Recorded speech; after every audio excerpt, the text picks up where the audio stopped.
ಅಂದ್ರೆ ಮೈತ್ರಿ ಸರ್ಕಾರ ಬರುತ್ತೆ ಅಂತ ಅಲ್ಲ, ಬಿಜೆಪಿ ಸರ್ಕಾರ ಬರುತ್ತೆ ಅನ್ನುವ ಮೂಲಕ ಅದಕ್ಕೆ ಕೌಂಟರ್ ಮಾಡಿದೆ. ಭ್ರಷ್ಟಾಚಾರದ ಬಗ್ಗೆ ಮಾತನಾಡ್ತಾರೆ, ಡಿ ಕೆ ಶಿವಕುಮಾರ್ ಹೆಸರು ಹೇಳಲ್ಲ. ಮತ್ತೊಂದು ಕಡೆ ಮುಂದಿನ ಸರ್ಕಾರದ ಬಗ್ಗೆ ಮಾತಾಡ್ತಾರೆ, ಕುಮಾರಸ್ವಾಮಿ ಹೆಸರು ಹೇಳಲ್ಲ. ಏನು ಒಳಮರ್ಮ ಏನಿದು? ಎರಡು ವಾಕ್ಯಗಳು ನೇರವಾಗಿದ್ದಾಗ ಇರಲ್ಲ. ರಾಜಕಾರಣ ಅನ್ನೋದೇ ಹಾಗೆ. ಅದು ರೋಲ್ ಮಾಡೆಲ್ ಯಡಿಯೂರಪ್ಪನವರು ಯಡಿಯೂರಪ್ಪನ ಮಗನ ಇಟ್ಕೊಂಡು ಯಾವ ರೀತಿ ಹೋರಾಟ ಮಾಡ್ತಾರೆ? ಪಕ್ಕದಲ್ಲಿ ಜನಾರ್ದನ್ ರೆಡ್ಡಿ ಇರಲ್ವೇ? ಇವ್ರು ಏನು ಟ್ರೈ ಮಾಡ್ತಾರೆ ಅಂದರೆ, ನಾವು ಭ್ರಷ್ಟ್ರೆ ಅವರು ಭ್ರಷ್ಟ್ರೆ, ಆದ್ರೆ ನಾವು ಅವ್ರಿಗಿಂತ ಕಡಿಮೆ ಭ್ರಷ್ಟ್ರೆ.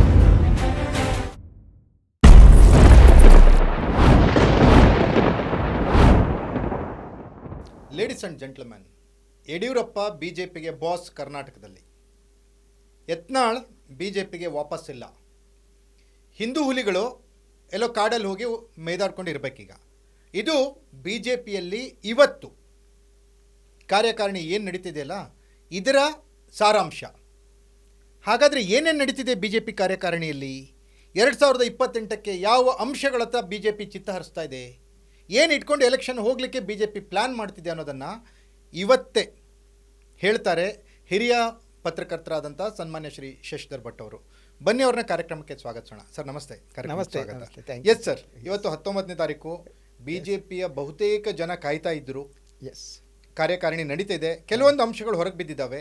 ಈಗ ಲಭ್ಯವಾಗಿರುವ ಮಾಹಿತಿಯನ್ನು ಆಧರಿಸಿ ನೀವು ಹೇಳೋದಾದ್ರೆ ಸರ್, ಯಾವ ಹಂತದತ್ತ, ಯಾವ ದಿಕ್ಕಿನತ್ತ ಸಾಗ್ತಾ ಇದೆ ಬಿಜೆಪಿ? ಒಂದು ಇವತ್ತು ಇದುವರೆಗೆ ಏನು ಈಗಲೂ ಕೂಡ ವಿಶೇಷ ಕಾರ್ಯಕಾರಿಣಿ ಸಭೆ ನಡೀತಾ ಇದೆ. ಹೌದು, ಇಬ್ಬರು ಕೇಂದ್ರ ನಾಯಕರು ಪಾಲ್ಗೊಂಡಿದ್ದಾರೆ. ಒಬ್ಬರ ಭಾಷಣ ಮುಗಿದಿದೆ, ಇನ್ನೊಬ್ಬರ ಭಾಷಣ ಕೊನೆಯ ಹಂತಕ್ಕೆ ಬಂದಿದೆ, ನಡೀತಾ ಇದೆ. ಹೌದು, ಒಬ್ಬರು ಬಿಜೆಪಿಯ ಕರ್ನಾಟಕದ ಉಸ್ತುವಾರಿ ರಾಧಾ ಮೋಹನ್ ದಾಸ್ ಅಗರ್ವಾಲ್ ಅವರು ಮಾತನಾಡಿ ಮುಗಿಸಿದ್ದಾರೆ. ಇನ್ನೊಬ್ಬರು ಕೇಂದ್ರ ಸಚಿವರಾಗಿರುವಂತ ಗಜೇಂದ್ರ ಸಿಂಗ್ ಶೇಖಾವತ್ ಅವರು ಭಾಷಣ ಮುಗಿಯೋಕೆ ಬಂದಿದ್ದಾರೆ. ಸೊ ಯಥಾ ಪ್ರಕಾರ ವಿಜೇಂದ್ರ ಅವರ ಸ್ವಾಗತದ ಭಾಷಣದ ನಂತರ ಇವರಿಬ್ಬರು ಮಾತನಾಡಿದ್ದೇನಿದೆ, ಇದರ ಟೇಕ್ ಅವೇಸ್ ಏನು? ಸೊ 3-4 ಬಹಳ ಮಹತ್ತರ ಅಂಶಗಳನ್ನ ಅವರ ಭಾಷಣ ಸ್ಪಷ್ಟಪಡಿಸಿದೆ. ಒಂದು, ರಾಧಾ ಮೋಹನ್ ದಾಸ್ ಅಗರ್ವಾಲ್ ಅವರು ತಮ್ಮ ಭಾಷಣದ ಕೊನೆಯಲ್ಲಿ ಒಂದು ಸಾಲನ್ನು ಮಾಡ್ತಾರೆ. ಹೇಳ್ತಾರೆ, ಅವರು ವೇದಿಕೆಯ ಮೇಲೆ ಕೂತಿರುವವರತ್ತ ಕೈ ತೋರಿಸ್ಬಿಟ್ಟು ಇವರ ನೇತೃತ್ವದಲ್ಲೇನೆ 2028ರ ಚುನಾವಣೆಯನ್ನ ನಾವು ಎದುರಿಸ್ತೀವಿ ಮತ್ತು ಗೆಲ್ತೀವಿ. ಒಂದಂತೂ ಕ್ಲಿಯರ್ ಆಗಿದೆ ಹೈಕಮಾಂಡ್ಗೆ, ಕರ್ನಾಟಕದಲ್ಲಿ ಯಡಿಯೂರಪ್ಪನವ್ರನ್ನ ಬಿಟ್ರೆ ಚುನಾವಣೆಯನ್ನ ಎದುರಿಸೋದು, ಚುನಾವಣೆಯನ್ನ ಗೆಲ್ಲೋದು ಕಷ್ಟ ಅನ್ನೋದು ಮನವರಿಕೆಯಾಗಿದೆ. ಎಸ್, ಆ ಒಂದು ಸಂದೇಶವನ್ನು, ಬಹಳ ಸ್ಪಷ್ಟವಾದ ಸಂದೇಶವನ್ನ ರಾಧಾ ಮೋಹನ್ ದಾಸ್ ಅಗರ್ವಾಲ್ ಕೊಟ್ಟಿದ್ದಾರೆ. ಬಹುಮಟ್ಟಿಗೆ ಅವರು ಅಮಿತ್ ಶಾ ಅವ್ರ ಹತ್ರ ಫೀಡ್ ತಗೊಂಡೇ ಬಂದಿರ್ತಾರೆ, ಅವ್ರು ಬಂದು ಸುಮ್ಮನೆ ಹೇಳ್ತಾರೆ ಅಂತ ಹೇಳಕ್ಕಾಗಲ್ಲ. ಅದರಿಂದ as of now this is one thing clear. Second thing, ಅವರ ಮಾತನಾಡುವಾಗ ಅವರು ಸತತವಾಗಿ ಟಾರ್ಗೆಟ್ ಮಾಡಿದ್ದು ಮುಖ್ಯಮಂತ್ರಿ ಸಿದ್ದರಾಮಯ್ಯನವ್ರನ್ನ. ಉಳಿದ ಯಾವ ನಾಯಕರು, ಉಪಮುಖ್ಯಮಂತ್ರಿ ಹೆಸರು ಇನ್ನೊಂದು ಅವ್ರು ಪ್ರಸ್ತಾಪ ಬರಲಿಲ್ಲ. ಮುಖ್ಯಮಂತ್ರಿಗಳ ಮೂಢ ಹಗರಣ ಹಗರಣ ಅಂತಿರೋ ಇನ್ನೊಂದು ಅಂತಿರೋ, ಅದಕ್ಕೆ ಸಂಬಂಧಪಟ್ಟ ಹಾಗೆ ಬಿಜೆಪಿ ನಡೆಸಿದಂತಹ ಪಾದಯಾತ್ರೆಯನ್ನ ಅವರು ಮುಕ್ತ ಕಂಠದಿಂದ ಶ್ಲಾಘಿಸ್ತಾರೆ. ಬಹಳ ಅದ್ಭುತವಾಗಿ ಕೆಲಸ ಮಾಡಿದಿರಿ ನೀವು ಅಂದ್ರೆ ಈ ಶ್ಲಾಘನೆ ಯಥಾ ಪ್ರಕಾರ ವಿಜೇಂದ್ರ ಅವರಿಗೆ ಸಲ್ತಾರೆ. ಮತ್ತು ಯಡಿಯೂರಪ್ಪನವರನ್ನ ಅವರು ಭೀಷ್ಮ ಅಂತ ಕರೀತಾರೆ. ಕರ್ನಾಟಕ ರಾಜಕೀಯದ ಭೀಷ್ಮ. ವಿಜೇಂದ್ರ ಅವರು ಯುವ ಶಕ್ತಿ, ಇಸ್ ಅ ಸ್ಟ್ರೆಂತ್ ಅನ್ನೋದನ್ನ ಅವರು ಯೂಸ್ ಮಾಡ್ತಾರೆ. ಆದರೆ ಇಡೀ ಇದುವರೆಗೆ JDSನ ಒಂದು ಪ್ರಸ್ತಾಪ ಒಂದು ಹಂತದಲ್ಲಿ ಒಂದು ಸಾಲಿನಲ್ಲಿ ಮಾತ್ರ ರಾಧಾ ಮೋಹನ್ ದಾಸ್ ಮಾಡ್ತಾರೆ. ನಾವು ಕಳೆದ ಲೋಕಸಭಾ ಚುನಾವಣೆ ಜೊತೆಯಾಗಿ ಫೈಟ್ ಮಾಡಿದ್ವಿ ಅಂತ ಹೇಳ್ತಾರೆ. ಆದ್ರೆ ಈಗ ಜೊತೆಯಾಗಿ ಫೈಟ್ ಮಾಡ್ತೇವೆ ಮಾಡಿದ್ವಿ ಅಂದ್ರೆ, ಜೊತೆಯಾಗಿ ಮಾಡಿದ್ವಿ ಅಂದ್ರೆ ವಾಟ್ ಅಬೌಟ್ ಪ್ರೆಸೆಂಟ್ ಅದ್ರ ಕಂಟಿನ್ಯೂ ಮಾಡಲ್ಲ ಅಷ್ಟು ಹೇಳ್ಬಿಟ್ಟು ಅವ್ರು ಅದನ್ನ ಇದು ಮಾಡ್ಬಿಟ್ಟು ಏನ್ ಮಾಡ್ತಾರೆ, 2028ರಲ್ಲಿ ಬಿಜೆಪಿ ನೇತೃತ್ವದ ಸರ್ಕಾರ, ಬಿಜೆಪಿ ಸರ್ಕಾರ ಬರುತ್ತೆ. ಅಂದ್ರೆ ಮೈತ್ರಿ ಸರ್ಕಾರ ಬರುತ್ತೆ ಅಂತ ಅಲ್ಲ, ಮೈತ್ರಿ ಹೆಸರಿಲ್ಲ, ಬಿಜೆಪಿ ಸರ್ಕಾರ ಬರುತ್ತೆ ಅನ್ನುವ ಮೂಲಕ JDS ಏನು ಕುಮಾರಸ್ವಾಮಿ ಅವರು ಮುಖ್ಯಮಂತ್ರಿ ಅಂತ ಏನು ಪ್ರಚಾರ ಮಾಡ್ತಿದ್ರು ನಿಖಿಲ್ ಇತ್ಯಾದಿ, ಅದಕ್ಕೆ ಕೌಂಟರ್ ಮಾಡಿದ್ದಾರೆ. ಕೌಂಟರ್ ಅಂತ ಅಲ್ಲ, ಇದು ಕೌಂಟರ್ ಅಂತ ಅನ್ಕೊಳ್ಳೋದಕ್ಕಿಂತ ಇದು ಕುಮಾರಣ್ಣನವರಿಗೆ ಸೂಚ್ಯವಾಗಿ ಹೇಳಿದ್ದಾರೆ, ನಾವು ನೀವು ಮುಖ್ಯಮಂತ್ರಿ ಆಗೋದ್ರೆ ಒಪ್ಕೊಳ್ಳೋದಿಲ್ಲ. ಎಸ್, ಪರ್ಫೆಕ್ಟ್ ಆ ಸಂದೇಶವನ್ನ ಕೊಡ್ತಾರೆ. ಅದಾದ್ಮೇಲೆ ಇಡೀ ಈ ಕರ್ನಾಟಕ ಸರ್ಕಾರಕ್ಕೆ ಅವರು ಒಂದು ಶಬ್ದವನ್ನ ಬಳಸ್ತಾರೆ. ಈ ಸರ್ಕಾರ ಏನಿದೆ ಅಂತಂದರೆ ಹ್ಮ್. ಇದು ಒಂದು ರೀತಿಯಲ್ಲಿ ಆರೋಪಿತರ ಸರ್ಕಾರ ಅಂತ ಹೇಳ್ತಾರೆ. ಹ್ಮ್. ಅದು ಲಿಸ್ಟ್ ತಂದುಕೊಂಡು ಸಿದ್ದರಾಮಯ್ಯನವ್ರ ಮೇಲೆ ಎಷ್ಟು ಕೇಸ್ಗಳಿವೆ, ಹ್ಮ್. MB ಪಾಟೀಲ್ರವರೆಗೆ ಹ್ಮ್. 4-5 ಸಚಿವರ ಮೇಲೆ ಕೇಸ್ ಹೇಳ್ತಾರೆ. ಹ್ಮ್. ಆದರೆ DK ನಾನು ಶಿವಕುಮಾರ್ ಮೇಲೆ ಗಮನಿಸಿದ ಕೇಸಿಲ್ಲ. ಹಾಗೆ DK ಶಿವಕುಮಾರ್ ಹೆಸರನ್ನು ನಾನು ಕೇಳಿಸ್ಕೊಂಡಿಲ್ಲ. ಹ್ಮ್. ಹ್ಮ್. Subject to correction. ಹ್ಮ್. ನಾನು ಭಾಳ ಸೂಕ್ಷ್ಮವಾಗಿ ಭಾಷಣವನ್ನು ಕೇಳಿದ್ದೇನೆ. ಬಟ್ ಅವ್ರು DK ಶಿವಕುಮಾರ್ ಹೆಸರು ಹೇಳದಂತೆ ಇಲ್ಲ. ಓಕೆ. ಆಯ್ತಾ? ಉಳಿದವ್ರ ಹೆಸರುಗಳನ್ನೆಲ್ಲ ಕಣ್ತಪ್ಪಿನಿಂದ ಆಗಿದೆ ಅಂತ. ಇರ್ಬೋದು, ಅಥವಾ ನನ್ನ ಕಿವಿನೇ ಏನೋ ವ್ಯತ್ಯಾಸ ಗೊತ್ತಿಲ್ಲ ನನಗೆ. So that is a thing ಹಾ. ಇದೆ ಅಂತ ಹೇಳುವ ಮೂಲಕ ಇವರ ಒಂದು ನಿರ್ಲಜ್ಜ ಸರ್ಕಾರ ಅಂತಾರೆ. ನಂತರ ಗುತ್ತಿಗೆದಾರರ ನನಗೆ ಬರೋ ಪ್ರಶ್ನೆ ಏನು ಗೊತ್ತಾ ಸರ್, ಮೇನ್ ಪ್ರಶ್ನೆ ನಿಮ್ಗೆ ಕೇಳಲೇಬೇಕು, ನಿಮ್ಮ ಉತ್ತರ ಬೇಕೇ ಬೇಕು. ಒಂದು ಕಡೆ ಭ್ರಷ್ಟಾಚಾರದ ಬಗ್ಗೆ ಮಾತನಾಡ್ತಾರೆ, DK ಶಿವಕುಮಾರ್ ಹೆಸರು ಹೇಳಲ್ಲ. ಮತ್ತೊಂದು ಕಡೆ ಮುಂದಿನ ಸರ್ಕಾರದ ಬಗ್ಗೆ ಮಾತಾಡ್ತಾರೆ, ಕುಮಾರಸ್ವಾಮಿ ಹೆಸರು ಹೇಳಲ್ಲ. ಹೇಳಲ್ಲ. ಏನಿದು ಏನಿದು ಏನು ಒಳಮರ್ಮ ಏನಿದು? ಎಸ್, ಅದರೇ ಅಂದರೆ ಯಾವತ್ತೂ ಕೂಡ ರಾಜಕಾರಣ ಇರುತ್ತಲ್ಲ, ಹಾ. ನಾವು ಅದನ್ನ ಬಿಟ್ವೀನ್ ದ ಲೈನ್ಸ್ ಅಂತೀವಿ. ಹಾ. ಹಾ. ಎರಡು ವಾಕ್ಯಗಳು ನೇರವಾಗಿದ್ದಾಗ ಇರಲ್ಲ, ಹ್ಮ್. ಅದರ ಹಿಂದೆ ಹ್ಮ್. ಒಂದು ಸಂದೇಶ ಇರುತ್ತೆ. ರಾಜಕಾರಣ ಅನ್ನೋದೇ ಹಾಗೆ. ಹೌದು. ತುಂಬ ಅಂದರೆ ನೀವು ಅಂದುಕೊಂಡ್ಕಿಂತ ಬೇರೆ ಆಗಿರುತ್ತೆ. ಹ್ಮ್. ಅವರು ಬಹಳ ಸ್ಪಷ್ಟವಾದ ಕೆಲವು ಸಂದೇಶವನ್ನು ಕೊಡ್ತಾ ಇದ್ದಾರೆ. ಒಂದು, ಕೆಳ ಹಂತದಿಂದ ಪಕ್ಷವನ್ನು ಬಲಪಡಿಸಬೇಕು, ನಾವು ಅಧಿಕಾರಕ್ಕೆ ಬರುವ ಚಾನ್ಸಸ್ ಇದೆ. ಹ್ಮ್. ಅದೇನಿದೆ, BJP ಒಂದೇನೆ, ಓಕೆ. ಭಾರತೀಯ ಮೈತ್ರಿ ಸರ್ಕಾರ ಅಲ್ಲ, ಮೈತ್ರಿ ಸರ್ಕಾರದ ವಿಚಾರವೇ ಅಲ್ಲ, ಭಾರತೀಯ ಜನತಾ ಪಕ್ಷ ಒಂದೇ ಮುಂದೆ ಬರೋ ಸಾಧ್ಯತೆ ಇದೆ. ಭ್ರಷ್ಟಾಚಾರದ ಬಗ್ಗೆ ಇನ್ನೊಂದು ಹೇಳ್ತಾರೆ. ಹ್ಮ್. ಭ್ರಷ್ಟಾಚಾರದ ವಿಚಾರವನ್ನು ತೆಗೆದುಕೊಂಡು ಹ್ಮ್. ನಮ್ಮನ್ನು ಅಧಿಕಾರದಿಂದ ದೂರ ಇರೋ ಹಂಗೆ ಮಾಡಿದ್ರು. ಹ್ಮ್. ಬಟ್ ಈಗ ನಮಗಿಂತ ಡಬಲ್ ಭ್ರಷ್ಟಾಚಾರವನ್ನು ಮಾಡಿ ಓಹೋ.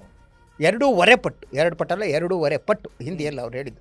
ಹ್ಮ್. ಹ್ಮ್. ಅಂದರೆ ಇವ್ರದ್ದು 1 ಪಟ್ಟು ಆದರೆ 2.5 ಪಟ್ಟು. ಆಯ್ತಾ? ಸೊ ಅಂದ್ರೆ ನಾವೇ ಕಡಿಮೆ ಭ್ರಷ್ಟಾಚಾರ, ನಾವು ಕಡಿಮೆ ಭ್ರಷ್ಟಾಚಾರಿಗಳು ಅನ್ನುವ ಒಂದು ಸಂದೇಶವನ್ನು ಅವ್ರು ಬಹಳ ಸ್ಪಷ್ಟವಾಗಿ ಹೇಳ್ತಾ ಹೋಗ್ತಾರೆ. ನಂತರ ಇನ್ನೊಂದು ಮಾತು ಹೇಳ್ತಾರೆ ಅವರು, ಒಂದು ಸಂಘಟನೆಯನ್ನು ನೀವು ಬಲಪಡಿಸೋ ಕೆಲಸ ಮಾಡಿ, ಅದ್ರ ಜೊತೆಗೆ ನೀವು ಆತ್ಮಮಂಥನವನ್ನು ಮಾಡ್ಕೋಬೇಕು. ಯಾಕೆ ಲಾಸ್ಟ್ ಬಾರಿಸೋದು? ಸೊ ಆತ್ಮಮಂಥನಕ್ಕೆ ಕರೆ ಕೊಡ್ತಾರೆ. ಯಾಕೆ ಹೈಕಮಾಂಡ್ ಮಾಡ್ಕೋಬೇಕಲ್ಲ ಸರ್ ಇದು ಆತ್ಮಮಂಥನ? ಎಸ್ ಅದನ್ನೇ ಮಾಡ್ಕೊಳ್ಳೋದು ಹೈಕಮಾಂಡ್ ಮಾಡ್ಕೋಬೇಕು. ಅಲ್ಲಲ್ಲ, ಅದಕ್ಕೆ ಭ್ರಷ್ಟಾಚಾರದ ವಿಚಾರದಲ್ಲೂ ಕೂಡ ಸೊ ಗೊತ್ತಿದೆ ಎಲ್ಲೆಲ್ಲಿ ಭ್ರಷ್ಟಾಚಾರಿಗಳಿದ್ದಾರೆ, ಯಾವ ಪಕ್ಷದಲ್ಲಿದ್ದಾರೆ, ನಾವು ಈ ಡಿಸ್ಕಸ್.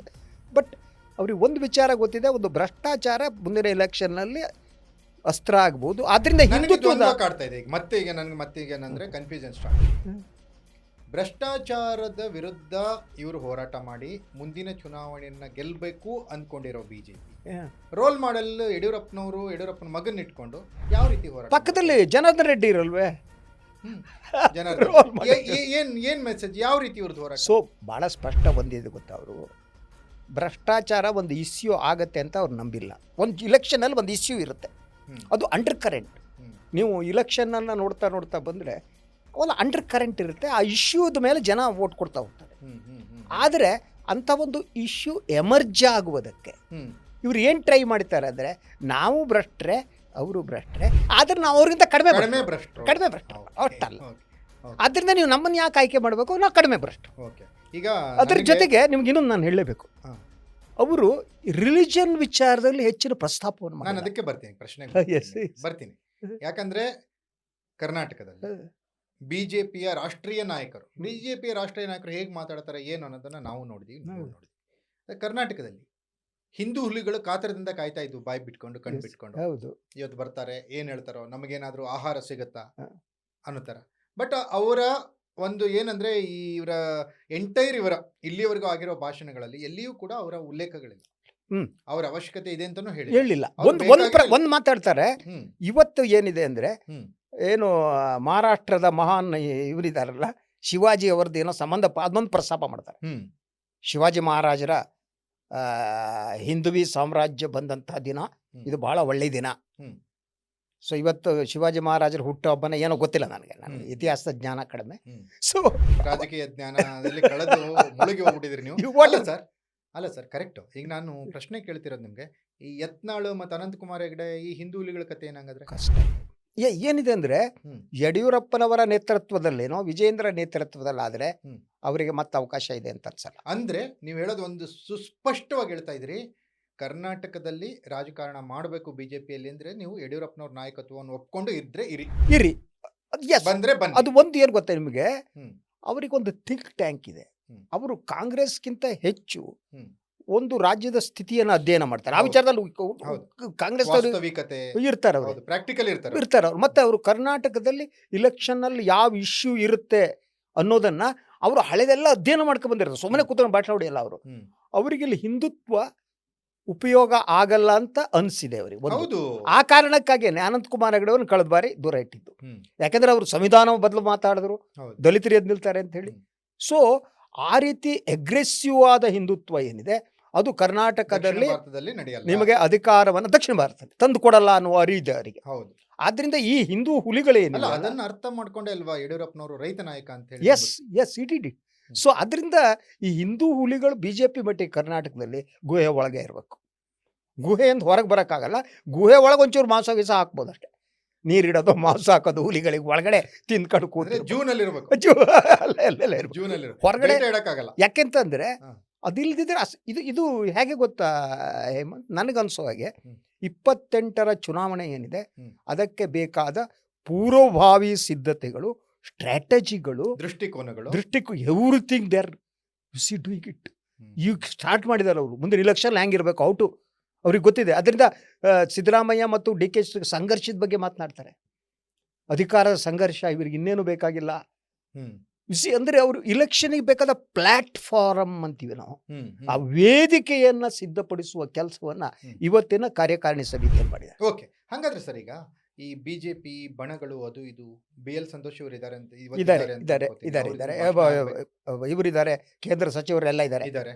ಅವ್ರದ್ದು ಭಾಷಣ ಆಗ್ಬೇಕಂತ ಎಲ್ಲರ ಒಕ್ಕೋರಲಿನ ಅಭಿಪ್ರಾಯ ಯಡಿಯೂರಪ್ಪನವರೇ ಅವರ ನೇತೃತ್ವದಲ್ಲೇ ಅನ್ನೋ ತರದ್ದು ಬಂದಾಗ, ಹಂಗಾದ್ರೆ ಉಳಿದವರೆಲ್ಲರೂ ಕೂಡ ಯಡಿಯೂರಪ್ಪನವರ ನಾಯಕತ್ವಕ್ಕೆ ಜೈ ಅಂದ್ರ ಇಲ್ಲ. ಏನ್ ಗೊತ್ತಾ ಸರ್, ಇದು ಬಹಳ ಸರಳವಾಗಿ ಈಗ ಮಾಧ್ಯಮವನ್ನ ಬಿಟ್ಟಿದ್ದು ಇವರಿಬ್ಬರ ಭಾಷಣ ಕೇಳೋದಕ್ಕೆ ಮಾತ್ರ. ರಾಧಾ ಮೋಹನ್ ದಾಸ್ ಅವರ ಇನಾಗ್ರೇಷನ್ನು, ಕೇಂದ್ರ ಸಚಿವ ಶೆಖಾವತ್ ಅವರ ಭಾಷಣ. ಉಳಿದ ಡಿಸ್ಕಷನ್ ಟೈಮ್ನಲ್ಲಿ ಮಾಧ್ಯಮದ ಒಳಗೆ ಬಿಡಲ್ಲ. ಆವಾಗ ಅವ್ರಿಗೆ ಏನ್ ಬೇಕಾದ್ರೂ ವ್ಯಕ್ತಪಡಿಸ್ಬೋದು. ಮಾಧ್ಯಮ ಇರ್ಬೇಕಾದ್ರೆ ಎಲ್ಲರೂ ಗೌರವ. ಈಗ 4 ಗೋಡೆ ಮಧ್ಯದೊಳಗಡೆ ಅವ್ರ ಪಕ್ಷದ ವಿಚಾರಗಳನ್ನ 1000 ಮಾತಾಡ್ಲಿ, ಆದ್ರೆ ಬಹಿರಂಗವಾಗಿ ಅವ್ರು ಹೇಳ್ತಾರಲ್ಲ ಯಡಿಯೂರಪ್ಪನವರೇ ಬಾಸ್ ಅನ್ನೋದನ್ನ ನೀವು ನೋಡಿ. ಕಾಂಗ್ರೆಸ್ ನಂತ ಹೈಕಮಾಂಡ್ ಇಲ್ಲಿ ಇದೇ ಸ್ಥಿತಿಯಲ್ಲಿದ್ರು ಕೂಡ ಕಾಂಗ್ರೆಸ್ ಹೈಕಮಾಂಡ್ ತುಟಿ ಬಿಚ್ಚ ಇಲ್ಲ. ಅದರಲ್ಲಿ ಇವರು ಬಾಸ್ ಯಡಿಯೂರಪ್ಪನೇ ಬಾಸ್ ಅಂತ ಹೇಳ್ತಾರಂದಾಗ ಬಿಜೆಪಿ ಹೈಕಮಾಂಡ್ಗೆ ಒಂದು ಸ್ಪಷ್ಟವಾದಂತ ಒಂದು ಗುರಿ ಇದೆ. ಪರ್ಫೆಕ್ಟ್ ಒಂದು ಸಂದೇಶ ಕೊಡ್ತಿದ್ದಾರೆ. ಇವ್ರ ನೇತೃತ್ವದಲ್ಲೇ ಮಾಡ್ತೀವಿ. ಟೀಮ್ ಕೈ ತೋರಿಸ್ತಾರೆ. ರಾಧಾ ಮೋಹನ್ ದಾಸ್ ಇವರ ನಾಯಕತ್ವ ಅಂತ ಕೈ ಮಾಡಿ, ಇವರ ನಾಯಕತ್ವದಲ್ಲೇ ಈ ತಂಡ, ಟೀಮ್, ಅವರ ಟೀಮ್ ಅನ್ನುವ ಶಬ್ದವನ್ನು ಬಳಸ್ತಾರೆ ಹಿಂದಿಯಲ್ಲಿ. ಈ ಟೀಮ್ನಿಂದನೇ ನಾವು ಮಾಡ್ತೀವಿ. It's clear message. ಓಕೆ, ಒಂದೇ ಸಾಲು, ಮತ್ತಿನ್ನೇನು ಹಿಂದೆ ಮುಂದೆ ಹೇಳಲ್ಲ. ಶ್ಲಾಘನೆಗಳು, ಇನ್ನೊಂದು ಯಡಿಯೂರಪ್ಪನವ್ರ ಶ್ಲಾಘನೆ, ಇವ್ರ ಶ್ಲಾಘನೆ, ಇವ್ರದ್ದೇನು ಹೇಳಲ್ಲ. ಹಂಗಾದ್ರೆ ಇನ್ನು ನೆಕ್ಸ್ಟ್ ಯತ್ನಾಳ್ಗೆ JCB, ಅನಂತಕುಮಾರ್ ಹೆಗಡೆ ಟ್ರಾಕ್ಟರ್, ಈ ರಬಲ್ಸ್ ಅಂತ ಯಾರ್ಯಾರಿದ್ರು, ರಮೇಶ್ ಜಾರಕಿಹೊಳಿ, ಸಿದ್ದೇಶ್ವರ, ಪ್ರತಾಪ್ ಸಿಂಹ, ಇವರಿಗೆಲ್ಲ ಟಮ್ ಆಟೋ ರಿಕ್ಷಾ. ಈಗ ಇನ್ನೇನೋ ಪಾಲಿಟಿಕ್ಸ್ ನಲ್ಲಿ ಇದೇ ಅಂತಿಮ ಅಂತ ಹೇಳಕ್ಕಾಗಲ್ಲ. ನಾಳೆ ನಾಡದೆ ಚೇಂಜ್ ಆಗ್ಬಾರ್ದು, ಮುಂದಿನ ವರ್ಷ ಆಗ್ಬೋದು. ಐ ಡೋಂಟ್ ನೋ, 2 ವರ್ಷ ಇದೆ. ಆದ್ರೆ as of now BJP high command is very much clear how to face Karnataka election, who should lead the team, how to grab the power, everything they planned. It looks like that. Yes sir, thank you. ಇಷ್ಟೊತ್ತು ಭಾಗವಹಿಸಿ ಮಾತಾಡಲಿಕ್ಕೆ. ನೋಡಿದ್ರಲ್ಲ ವೀಕ್ಷಕರೇ, ಒಂದು ಕಡೆ ಸಮಾವೇಶ ನಡೀತಾ ಇದೆ. ಸಮಾವೇಶದ ಇನ್ಸೈಡ್ ಸ್ಟೋರಿಗಳನ್ನು ಶಶಿಧರ್ ಭಟ್ ಅವರು ಅಷ್ಟು ಕರಾರುವಕ್ಕಾಗಿ, ಅಷ್ಟು ನಿಖರವಾಗಿ ಕೊಟ್ಟರು. ಇದಾಗಿತ್ತು ವಿಶೇಷ ಪಾಡ್ಕಾಸ್ಟ್. ನೆಲ ಜಲ ಭಾಷೆಗಾಗಿ ನೋಡ್ತಾ ಇರಿ ಫೋಕಸ್ TV.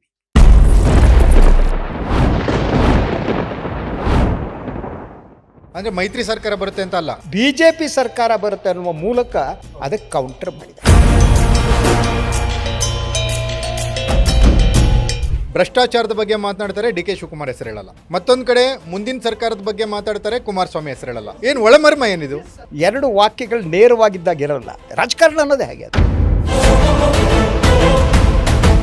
ರೋಲ್ ಮಾಡೆಲ್ ಯಡಿಯೂರಪ್ಪನವರು, ಯಡಿಯೂರಪ್ಪನ ಮಗನ್ ಇಟ್ಕೊಂಡು ಯಾವ ರೀತಿ ಹೋರಾಟ ಮಾಡಿ? ಪಕ್ಕದಲ್ಲಿ ಜನಾರ್ದನ್ ರೆಡ್ಡಿ ಇರಲ್ವೇ? ಇವ್ರು ಏನ್ ಟ್ರೈ ಮಾಡ್ತಾರೆ ಅಂದ್ರೆ, ನಾವು ಭ್ರಷ್ಟ್ರೆ, ಅವರು ಭ್ರಷ್ಟ್ರೆ, ಆದ್ರೆ ನಾವು ಅವ್ರಿಗಿಂತ ಕಡಿಮೆ ಭ್ರಷ್ಟ.